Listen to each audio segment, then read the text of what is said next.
If you want to get a handle on modern British drama, you've got to know about Alan Bennett. He's this incredible writer who found these profound and often hilarious stories in the most unlikely places, just the quiet, everyday lives of ordinary people. So how did this master of the mundane become one of Britain's most beloved literary figures?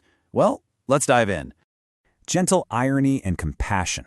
That right there, that's the perfect key to unlocking his work. You know, a lot of writers back then were all about that kitchen sink anger, that real in-your-face drama. But Bennett, he had a different approach. His signature style was this quieter blend of a little bit of critique and a whole lot of genuine empathy for his characters. And that combination is exactly what makes his writing so powerful. Yeah, you could call him a playwright or an author, but honestly, he was more like a master observer of people. It's like he had this superpower, this uncanny ear for the rhythms of how regular folks in England actually talk. And he could take that and just spin it into unforgettable drama. Stuff that was both hysterically funny and deeply moving, all at the same time. Okay, but a voice like that doesn't just appear out of thin air, right? Nope. It was really forged in the fires of satire, right at this pivotal moment in British culture. And it all kicked off with his, explosive debut on the London stage. And this is it. This is where it all started, Beyond the Fringe. Back in 1960, this thing was an absolute sensation. I mean, he was up there with comedy legends like Peter Cook and Dudley Moore. And together, they created a show that just completely changed the game for British comedy. It was smart, it was sharp, it was totally absurd. You could pretty much say this was the moment modern British satire was born. So after that massive group success, Bennett struck out on his own with 40 Years On. And this play, man, it just perfectly captures what he's all about. He sets the whole thing in an English public school, like the ultimate symbol of tradition, and uses that to explore Britain's really complicated relationship with its own history. It's this mix of affection and sharp critique that would basically define his work for decades. Next up, we get to what is arguably his most iconic contribution. See, Bennett absolutely mastered a format that let him get right inside his characters' heads, giving this powerful voice to the kinds of people society all too often overlooks. This series was called Talking Heads. Now, the concept sounds deceptively simple. Just one character in one room talking directly to the camera. That's it. But the result? Oh, it was anything but simple. This was, no joke, revolutionary television.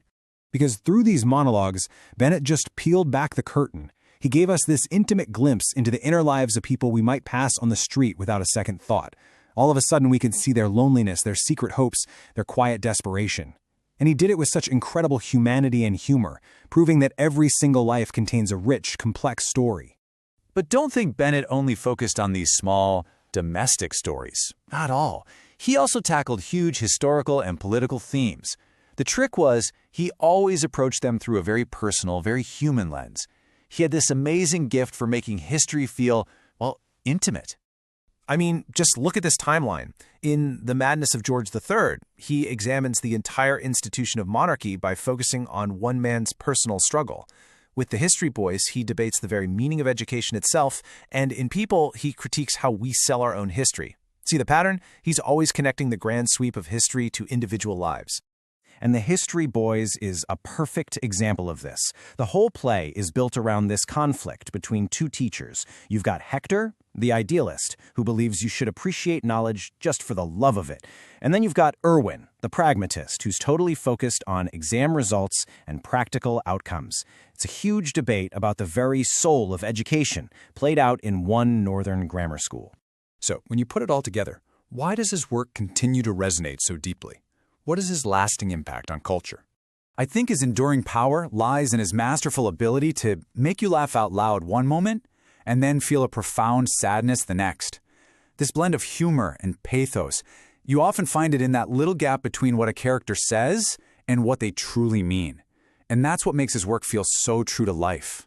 And his influence is just incredibly wide-ranging. He wasn't just a playwright. He wrote memoirs that became films like The Lady in the Van. He wrote classic movie screenplays like A Private Function. He wrote everything from serious political dramas to outright farcical comedies. His voice is simply everywhere in British culture.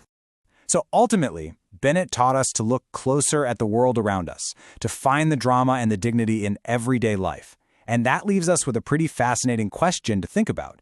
If he were writing today, Whose quiet, overlooked story would he choose to tell? Whose ordinary story deserves to be told